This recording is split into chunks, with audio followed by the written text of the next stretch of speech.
Bismillahirrahmanirrahim. Assalamualaikum warahmatullahi wabarakatuh. Ibu, Bapak, Akang, Teteh, kembali lagi di podcast Bicara DP3A, Bincang Ramah Dinas Pemberdayaan Perempuan dan Perlindungan Anak Kota Bandung.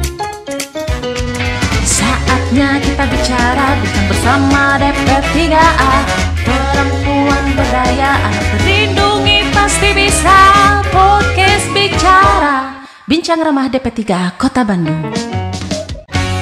Pada kali ini Ibu dan Bapak, kita semua akan membahas tentang Kota Layak Anak.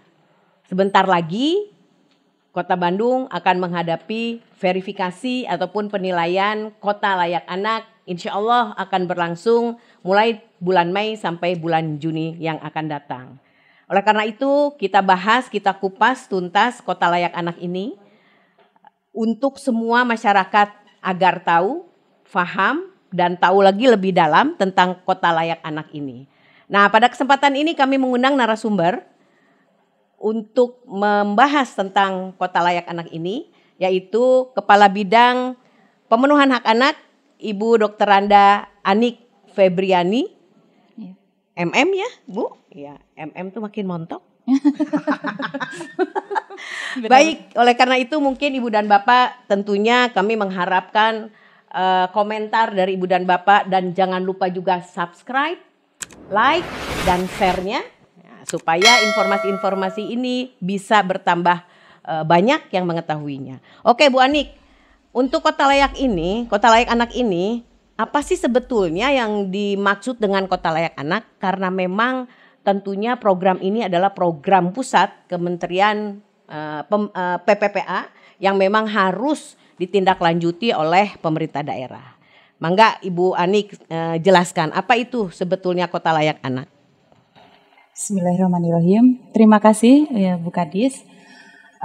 Sesuai dengan Permen PPPA nomor 11 tahun 2011, bahwa yang dimaksud dengan Kota Layak Anak itu adalah kabupaten atau kota yang mempunyai sistem pembangunan berbasis hak anak melalui pengintegrasian komitmen dan sumber daya antara pemerintah, masyarakat, dan dunia usaha yang terencana secara menyeluruh, baik itu dari kebijakan, program, dan kegiatan yang sasarannya itu adalah untuk perlindungan dan pemenuhan hak anak. Seperti kita ketahui bersama bahwa sesuai dengan Undang-Undang nomor 35 tahun 2014 tentang perubahan Undang-Undang nomor 23 tahun 2002 tentang perlindungan anak, yang dimaksud anak itu adalah seseorang yang belum memasuki usia 18 tahun, bahkan mulai dari sejak di dalam kandungan. Dalam kandungan. Nah, karena memerlukan pengintegrasian komitmen dan sumber daya tadi, maka di kota atau kabupaten itu dibentuklah gugus tugas Kota Layak Anak. Seperti di Kota Bandung sendiri ada gugus tugas Kota Layak Anak, di mana dalam gugus tugas itu terdiri dari semua perangkat daerah termasuk kecamatan, kelurahan. Lembaga masyarakat pemerhati anak, dan juga dari dunia usaha. Nah, karena KLA ini tidak mungkin tercapai kalau dilaksanakan sendiri oleh pemerintah, tidak bisa tercapai, sehingga kita memerlukan dukungan dan kerjasama dari unsur-unsur yang terkait tadi gitu. Dan bahkan unit terkecil itu sangat mempengaruhi juga, yaitu keluarga. Nah di situ dalam Kota Layak Anak sendiri itu ada 24 indikator yang harus dicapai, di mana dari 24 indikator itu dibagi menjadi satu kelembagaan dan 5 klaster. Nah, klaster di sini adalah nanti yang akan digarap oleh masing-masing perangkat daerah dan unsur pendukungnya tadi sesuai dengan tupoksi masing-masing. 5 klaster ini adalah yang pertama, yaitu klaster hak sipil dan kebebasan. Ini misalnya bahwa anak-anak itu wajib dipenuhi haknya tentang akte kelahiran, terus informasi layak anak, ini informasi layak anak, dan juga tentang partisipasi anak. Nah di sini di klaster 1 Terus berikutnya ada klaster 2, ini yaitu klaster lingkungan keluarga dan pengasuhan alternatif. Ini terkait misalnya tentang perkawinan anak, lembaga konsultasi keluarga. Kebetulan di Kota Bandung mempunyai Puspaga kita ya, Pusat Pembelajaran Keluarga ya, PAUD holistik integratif dan infrastruktur ramah anak. Nah, sementara untuk di klaster 3 yaitu kesehatan dasar dan kesejahteraan, di sini mencakup tentang fasilitas kesehatan yang ramah anak, misalnya pemberian makanan tambahan untuk bayi dan anak. Puskesmas ramah anak masuk. Betul, ya? Puskesmas ramah anak itu masuk, termasuk kawasan tanpa rokok. Ya. Nah, dan alhamdulillah Kota Bandung pada tahun ini sudah mempunyai Perda KTR ya, Perda nomor 10 tahun 2021. Dan termasuk air minum dan sanitasi. Nah, ini ada hubungannya juga dengan yang sedang digencarkan oleh Kota Bandung ini, Dok ya. Sekarang program-program Kota Bandung ini sangat mendukung sekali terhadap klaster kesehatan dan kesejahteraan ini. Dan klaster keempat yaitu pendidikan, pemanfaatan waktu luang dan kegiatan budaya. Ini diantaranya adalah Wakjar Dikdas 12 tahun, sekolah ramah anak dan pesantren ramah anak, madrasah ramah anak yang terkait dengan pendidikan. Dan klaster 5 yaitu perlindungan khusus anak. Di sini mencakup tentang korban kekerasan dan eksploitasi, korban pornografi, anak-anak disabilitas, anak-anak yang berhadapan dengan hukum dan terorisme. Kalau dilihat dari 5 indikator ini kita bisa melihat bahwa begitu banyak yang harus kita laksanakan untuk mewujudkan kota layak anak ini, sehingga diperlukan sekali tadi itu ya keterlibatan aktif daripada pemerintah, lembaga pemerhati anak, dunia usaha dan media massa. Seperti kita ketahui bersama juga bahwa hak-hak anak sesuai konvensi hak anak yang telah diratifikasi oleh pemerintah Indonesia pada tahun 1990, ini ada 31 hak anak yang harus terpenuhi. Tetapi pada intinya ada 4 dasar hak anak yang harus terpenuhi, itu wajib terpenuhi, yaitu yang pertama 4 hak dasar anak itu yaitu hak hidup. Nah, ini hak hidup itu adalah bagaimana sudah tidak ada lagi misalnya tentang kegiatan aborsi yang sehingga memutuskan kehidupan seorang anak. Ya, betul, itu hak hidup. Dan juga misalnya anak itu harus mendapatkan akte lahir untuk pengakuan mereka itu di hak hidup ya. Hak bermain masuk nggak tuh? Nanti ada di ya. Hak bermain itu ada di hak yang kedua ini yaitu hak tumbuh kembang. Ya, hak tumbuh kembang. Nah, di sini anak-anak itu harus mendapatkan ruang terbuka untuk berkembang, ruang terbuka ya. Terus mendapatkan pendidikan yang layak dan termasuk area bermain yang presentatif untuk anak-anak tentunya yang ramah anak seperti itu. Hak yang ketiga, dasar yang ketiga adalah hak partisipasi. Nah, di sini hak partisipasi itu suara anak-anak itu harus didengar dalam mulai dari perencanaan sampai evaluasi pembangunan. Makanya kenapa di Kota Bandung juga kita mempunyai forum anak mulai dari kelurahan, kecamatan sampai kota. Ini yang alhamdulillah sudah dilibatkan dalam musrenbang mulai dari kelurahan, kecamatan dan kelurahan. Nah, untuk anak-anak kita, anak-anak Kota Bandung ini pada tahun 2020 kemarin mereka itu membuat suara anak Kota Bandung ya. Mereka Vokap ya, Forum Komunikasi Anak Bandung ini mencari suara anak sekota Bandung. Mereka bisa mengumpulkan lebih dari 300 suara anak di Kota Bandung itu. Tetapi diolah oleh mereka menjadi 23 suara anak Kota Bandung yang alhamdulillah suara anak Kota Bandung ini dalam setiap kesempatan selalu dideklarasikan oleh mereka, disampaikan. Dan yang hak dasar yang keempat adalah hak perlindungan. Nah, ini anak-anak itu harus mendapatkan perlindungan secara hukum, terus mereka bisa mendapatkan pembelaan dan juga tersedia lembaga sebagai wadah perlindungan. Dan kebetulan di Kota Bandung ini kita mempunyai UPT P2TP2A seperti itu, Dok. Ya. Nah, Ibu, Bapak, Akang Teteh itu kita sebut Mbak Anik aja deh biar agak akrab gitu ya, daripada Bu Ani kan formil, Mbak Anik aja.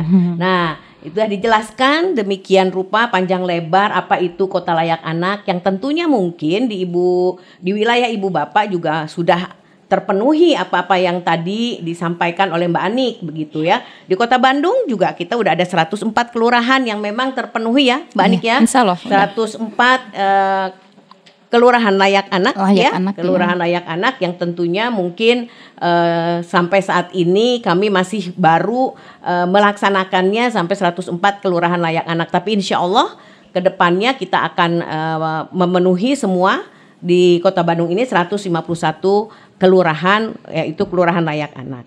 Nah, kembali lagi mungkin kami sampaikan bahwa Kota Layak Anak ini tentunya suatu sistem pembangunan yang memang tentunya tidak bisa terwujud tanpa bantuan ataupun kerjasama dari pemerintah, masyarakat, dan dunia usaha. Nah, oleh karena itu untuk mengevaluasinya, untuk mengontrolnya, Kementerian PP dan PA melakukan verifikasi kepada setiap kabupaten kota apakah memang kabupaten kota itu sudah memiliki Kota Layak Anak, begitu ya Mbak Anik ya? Oke. Nah mungkin Mbak Anik ada pertanyaan selanjutnya nih. Sebetulnya apa sih tujuan dari Kota Layak Anak itu? Ya biar ibu bapak Akang Teteh tahu lah kenapa mesti ada Kota Layak Anak gitu kan. Nah jadi kalau memang ibu bapak Akang Teteh sudah tahu apa tuh tujuan dibentuknya Kota Layak Anak, yang mudah-mudahan di wilayah masing-masing ibu bapak Akang Teteh bisa mendukung kelurahan-kelurahan layak anaknya. Mangga silakan Mbak Anik. Siap. Mungkin sedikit ini tadi tentang kelurahan layak anak ya Dok ya. Yang disampaikan tadi ada 104 kelurahan layak anak. Sebenarnya kalau pembentukannya kita sudah di 151. Oh iya, 151 kelurahan anak, kelurahan layak anak. Cuman memang yang 104 ini sudah kita penguatannya Dok. Nanti yang sisanya itu akan ada penguatan lagi untuk kelurahan-kelurahan itu agar benar-benar menjadi kelurahan layak anak.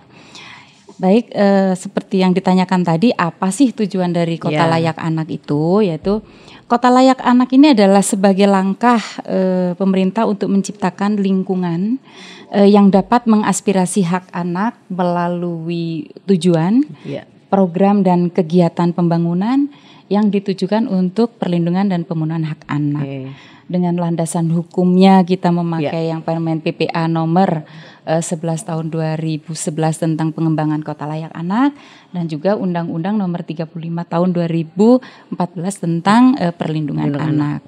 Sebenarnya untuk mewujudkan Kota Layak Anak ya, pengembangan Kota Layak Anak ini kita mempunyai prinsip-prinsip pembangunan anak Dok. Ini ada 4 prinsip pembangunan anak ya, 4 prinsip pengembangan Kota Layak Anak, yaitu diantaranya yang pertama itu non-diskriminasi.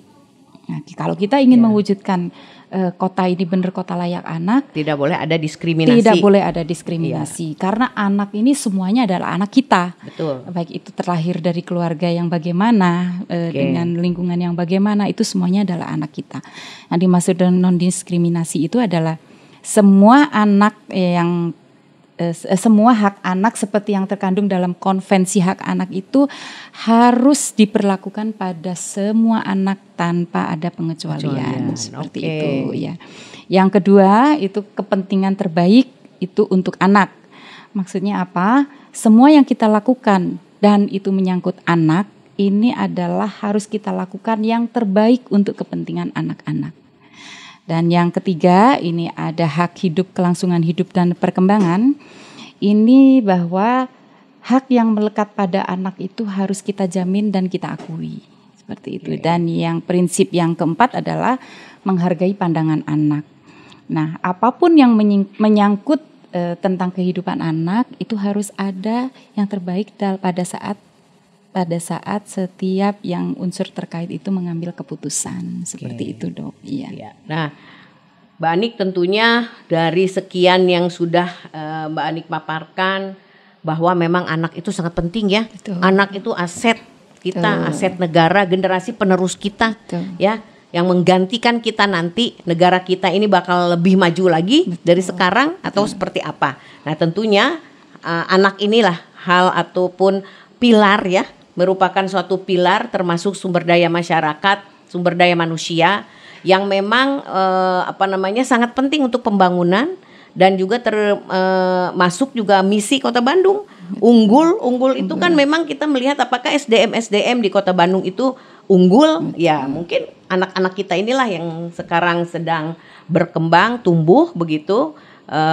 Harus kita betul-betul awasi, hindari dia dari diskriminasi tadi, lalu hindari mereka dari tindakan kekerasan, apalagi pelecehan seksual kan gitu ya Mbak Nik ya. Betul. Oke, nah Ibu Bapak Akang Teteh, tentunya Kota Layak Anak ini memang sangat-sangat penting sekali kita jalankan, karena ini merupakan suatu program nasional yang tentunya harus ditindaklanjuti oleh kabupaten kota. Nah Mbak Nik, saya mau nanya nih sekarang, kenapa sih kok Kota Layak Anak tuh perlu ataupun penting diadakan?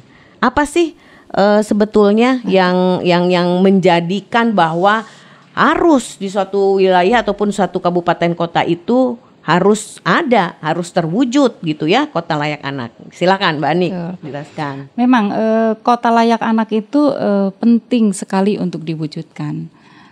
Tentunya karena semuanya itu muaranya adalah dalam hal perlindungan dan pemenuhan hak anak ya, memenuhi hak-hak anak kita. Kenapa Kota Layak Anak itu sangat diperlukan? Ini ada beberapa aspek yang mempengaruhi ya. Yang pertama yaitu adalah dari aspek sosiologis. Dari aspek sosiologis ini kita masih melihat bahwa kondisi yang ada itu masih belum kondusif bagi tumbuh kembang anak ya, terutama dalam kehidupan keluarga, teman sebaya dan masyarakat. Itu masih adalah kondisi-kondisi yang masih belum kondusif. Yang berikutnya pada kehidupan keluarga itu sudah banyak sekarang ya terjadi pelunturan nilai-nilai nilai-nilai kekeluargaan itu mulai luntur lah ya. Kita bisa merasakan mungkin anak-anak zaman sekarang ya Dok ya. Itu juga adalah di Kota Bandung seperti itu. Dan yang berikutnya adalah nilai-nilai sosial yang selama ini dianut itu mulai ditinggalkan betul. Itu.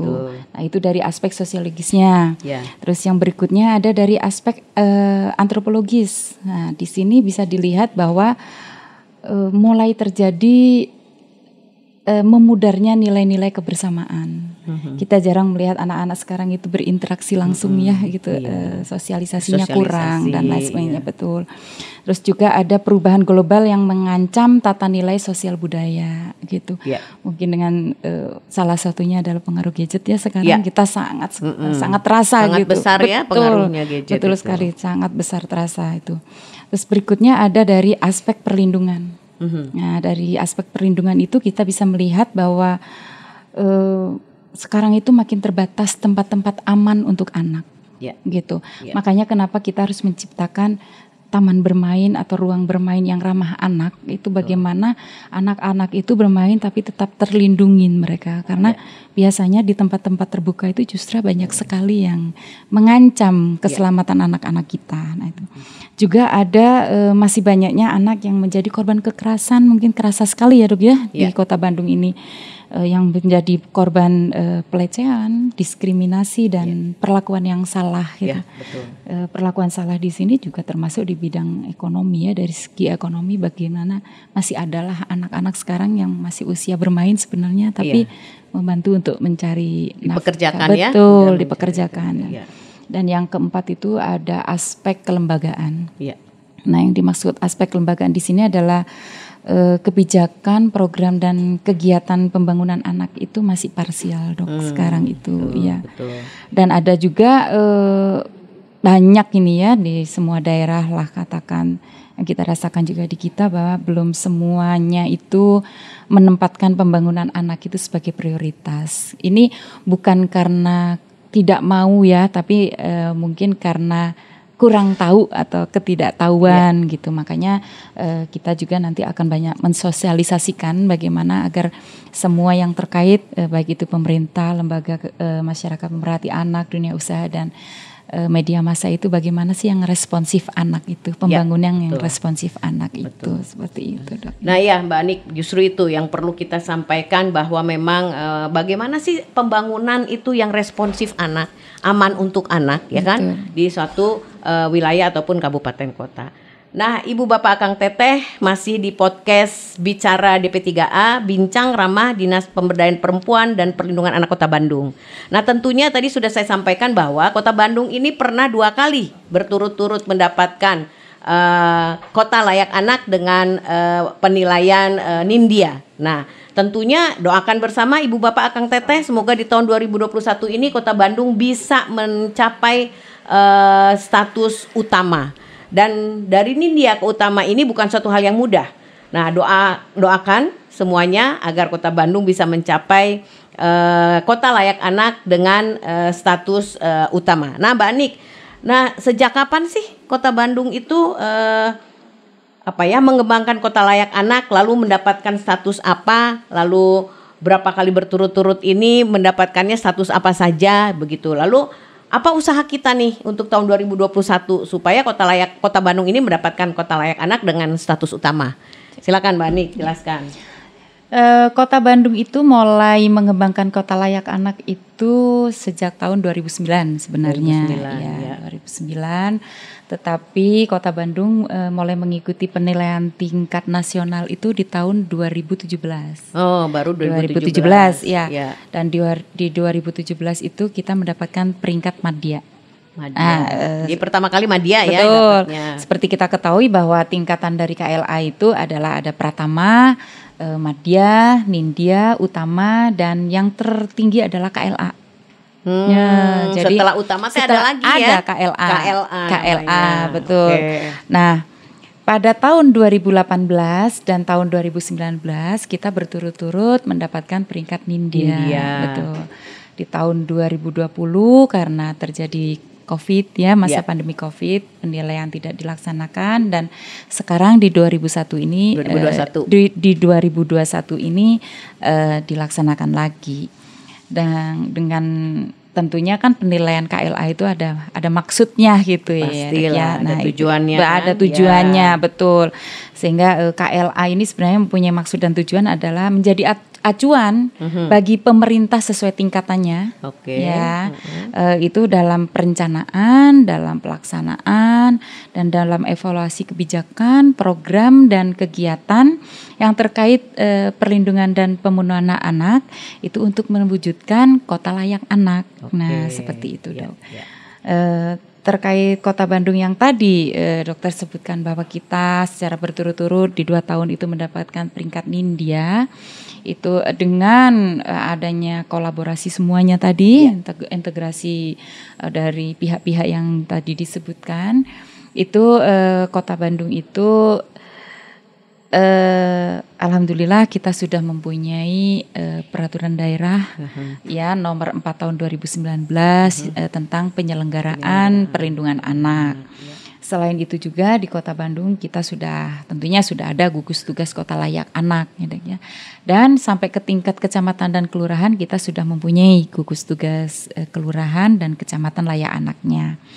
Kita juga sampai saat ini ada 715 sekolah ramah anak ya, dengan 60 puskesmas ramah anak kita. Lanjut aja. Dengan tadi yang kami sebutkan ya, ada puskesmas ramah anak. Terus kita juga membentuk perlindungan anak terpadu berbasis masyarakat. Nah, PATBM, iya ini kenapa PATBM itu istilahnya harus dibentuk di kelurahan-kelurahan. Ini memang sesuai dengan program dan arahan dari Kemen PPPA. Ini dasarnya adalah latar belakangnya dilihat bahwa pemerintah itu sebenarnya memang sudah responsif anak gitu, meskipun kadang masih harus dioptimalkan. Banyak sekali khususnya di Kota Bandung ini ya Dok ya. Ini lembaga-lembaga pemerhati anak ini kita banyak sekali. Tetapi kalau dilihat itu kebanyakan itu di dalam hal penanganannya. Jadi kebanyakan itu bergerak setelah ada kejadian seperti itu. Padahal sebenarnya yang terbaik untuk perlindungan anak itu adalah di dalam pencegahannya. Ya. Jangan sampai terjadi duluan gitu. Sehingga dari Kemen PPA juga mengamanahkan untuk tiap daerah itu membentuk perlindungan anak terpadu berbasis masyarakat. Ini pure dari masyarakat PATBM itu. Jadi anggota-anggotanya juga dari masyarakat. Mereka bisa bergerak dalam mensosialisasikan bagaimana perlindungan dan pemenuhan hak anak. Dan mereka bisa juga kalau terjadi suatu kekerasan terhadap anak, mereka bisa menjadi pelopor dan pelapor juga di wilayah gitu, di tingkat kelurahan. Kita juga mempunyai forum anak di kelurahan dan kecamatan, sudah terbentuk forum anak kelurahan kecamatan, dan alhamdulillah di Kota Bandung kita mempunyai forum komunikasi anak Kota Bandung yang alhamdulillah tahun 2020 kemarin anak-anak kita di Vokap ini mendapatkan beberapa penghargaan, Dok. Alhamdulillah. Ya, alhamdulillah. Salah satunya yaitu sebagai forum anak kota yang paling kreatif, itu kita mendapatkan penghargaan dari KPAI Pusat. Selamat nih buat Vokap Kota Bandung. Ya, selamat. Dan juga Vokap mendapatkan DAFA Award, Dok, itu dari Kemen PPA. Langsung dari Kemen PPA. Dari Kemen PPA kita juga mempunyai pusat kreativitas anak. Nah, pusat kreativitas anak itu bisa seperti di masjid-masjid, di sanggar-sanggar, bagaimana yang bisa mengakomodir tentang kreativitas anak. Pokoknya mah ruang ya, ruang bisa untuk. Nah, di Kota Bandung ini kita mempunyai ruang bermain ramah anak yang alhamdulillah di tahun 2020 kemarin kita mendapatkan penghargaan dari pusat itu di level tertinggi, Dok, yaitu peringkat RBRA. Itu ada di Taman Tongkeng gitu. Ya, di sana anak-anak bisa berkreasi, bisa rekreasi, bisa bermain dan lain sebagainya di RBRA, dan insya Allah nanti ke depan kita akan menciptakan RBRA yang baru, tentunya dengan dukungan yang terkait di Kota Bandung. Kita juga mempunyai Puspaga di dalam bidang pencegahannya, dan kita mempunyai UPT di untuk perlindungannya, betul itu. Dengan inovasi-inovasi mungkin perlu disampaikan sedikit. Inovasi-inovasinya kita mempunyai dekap 20 detik dengan anak. Terus kita mempunyai sekolah senam kota layak anaknya. Ini sebenarnya tujuannya adalah bagaimana anak-anak itu sebelum sekolah itu mereka refresh dulu dengan senam kota layak anak ini gitu. Baru terbentuk di akhir tahun 2019, pada saat mau dilaksanakan di tahun 2020 kita masih pandemi Covid. Sementara ini belum ini kan. Kita mempunyai sekolah ayah nyentrik ya. Ini kebetulan motornya, inisiatornya adalah Ibu Kadis kita, Ibu Dr. Rita, dan juga kita mempunyai program series Bincang Puspaga dan program Diraja dari Vokap. Itu adalah untuk menjaring aspirasi anak-anak, berkreativitas anak-anak secara online di masa pandemi ini gitu. Iya. Nah, itu Ibu Bapak Akang Teteh, ternyata Kota Bandung banyak sekali inovasinya loh di bidang anak ini, dan tentunya kami sangat menunggu dukungan dari Ibu Bapak Akang Teteh bahwa memang ternyata Kota Bandung itu kalau digerakkan masyarakatnya termasuk anak-anaknya akan bisa lebih optimal lagi, akan bisa lebih maju lagi, dan tentunya itu tidak terlepas dari peran kita semua. Nah, Ibu Bapak Akang Teteh tentunya hari ini hari ke-25 ya.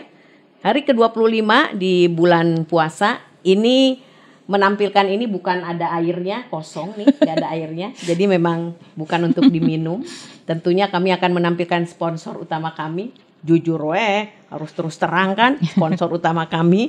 Dan Ibu Bapak Akang Teteh tentunya tanpa dukungan Ibu Bapak Akang Teteh, podcast ini tidak akan berjalan dengan baik. Nah, kami mengharapkan sekali Ibu Bapak Akang Teteh aktif untuk subscribe, like, share ya tentunya atau tekan lonceng ting tong. Nah, supaya kalau ada info-info menarik lainnya dari Bicara DP3A, Ibu Bapak Akang Teteh akan mendapatkannya secara mudah. Terakhir nih Mbak Anik, pertanyaan terakhir nih. Kira-kira penilaian di tahun 2021 ini untuk KLA di Kota Bandung ini udah sampai mana nih? Kan kalau nggak salah mah input data teh mulai Maret sampai April ya, 15 Maret sampai 2 April ya. Nah, udah sampai mana nih kira-kira? Dan tentunya apakah kansnya besar Kota Bandung mendapatkan peringkat utama? Coba Mbak Anik sampaikan ke masyarakat biar seneng. Ya. Jadi terkait penilaian Kota Layak Anak ini, kita memang pada tanggal 15 Maret sampai 2 April itu kita melaksanakan penilaian mandiri ya secara secara administrasi ini tentunya semuanya yang ada di dalam klaster itu mendukung karena data-data semuanya ada di masing-masing klaster. Dan alhamdulillah sampai detik terakhir kita melakukan penginputan untuk Kota Bandung itu kita mendapatkan skor nilai 978,65 dari nilai maksimum 1000. Alhamdulillah cukup tinggi. Mudah-mudahan pada saat verifikasi nanti yang akan dilaksanakan pada bulan Mei sampai Juni ini penilaian kita tidak banyak berubah seperti itu. Mudah-mudahan. Dengan harapan penilaian KLA ini meskipun banyak kegiatan yang kita laksanakan pada masa pandemi COVID itu semoga dengan integrasi komitmen dan sumber daya daripada pemerintah, lembaga masyarakat pemerhati anak yang begitu sangat banyak dan mendukung di Kota Bandung ini, dunia usaha dan media massa, penilaian Kota Bandung ini seperti yang tadi Dr. Rita sampaikan bahwa kita bisa di tingkat utama mudah-mudahan ya, doa kita bersama. Nah, dan untuk mendukung itu juga kita kebetulan beberapa hari yang lalu ya dokter ya, kita banyak sekali melakukan kegiatan-kegiatan terkait dengan peningkatan Kota Layak Anak ini. Diantaranya kita melaksanakan pelatihan konvensi hak anak untuk beberapa klaster yaitu klaster pengasuhan alternatif, pendidikan dan kesehatan dasar kita sudah melaksanakan. Kita juga sudah melaksanakan rapat koordinasi gugus tugas Kota Layak Anak yang alhamdulillah kita langsung dipimpin oleh Bapak Sekda ya pada saat itu. Terima kasih kepada Bapak Sekda yang sudah menyempatkan untuk hadir, untuk mensupport semuanya demi terwujudnya Kota Layak Anak ini. Dan juga yang terakhir kita laksanakan pemampuan pesantren ramah anak. Karena di Kota Bandung ini begitu banyak pesantren dengan begitu banyaknya santri yang semua anak-anak itu harus terpenuhi hak-haknya. Seperti itu dok. Oke, nah sedikit penjelasan dari Mbak Anik tadi khususnya tentang persiapan penilaian di tahun 2021 ini. Dan kita harus yakin bahwa Kota Bandung bisa. Dan tentunya kami mengharapkan dukungan dari Ibu Bapak Akang Teteh untuk menghadapi verifikasi Kota Layak Anak ini tentunya untuk Kota Bandung. Dan Ibu dan Bapak Akang Teteh tentunya kami menunggu nih dukungan partisipasi melalui podcast atau di podcast Bicara DP3A. Bincang Ramah Dinas Pemberdayaan Perempuan dan Perlindungan Anak. Untuk khususnya pada hari ini kita membahas materi tentang Kota Layak Anak, di mana di bulan Mei mungkin setelah Lebaran sampai bulan Juni yang akan datang Kota Bandung akan diverifikasi oleh tim dari Kementerian PPPA. Doanya saya harapkan semoga Kota Bandung bisa mencapai Kota Layak Anak dengan status utama. Amin. Itu mungkin yang bisa kami sampaikan. Dalam hal ini kami mengharapkan sekali lagi perhatian dari Ibu dan Bapak dan dukungannya. Terima kasih narasumber nih Mbak Anik yang sudah menjelaskan panjang lebar dan tentunya cukup jelas kalau kita simak dengan baik. Dan saya host Teh Rita pamit undur diri. Jangan lupa Ibu Bapak Akang Teteh subscribe, like, dan share-nya ditunggu. Kembali nanti di acara berikutnya di podcast Bicara DP3A. Assalamualaikum warahmatullahi wabarakatuh. Siap, kamera standby, audio standby, yuk. Yuk, 3, 2, 1, action. Saatnya kita bicara bersama DP3A. Perempuan berdaya, terlindungi pasti bisa. Podcast Bicara, Bincang Ramah DP3A Kota Bandung.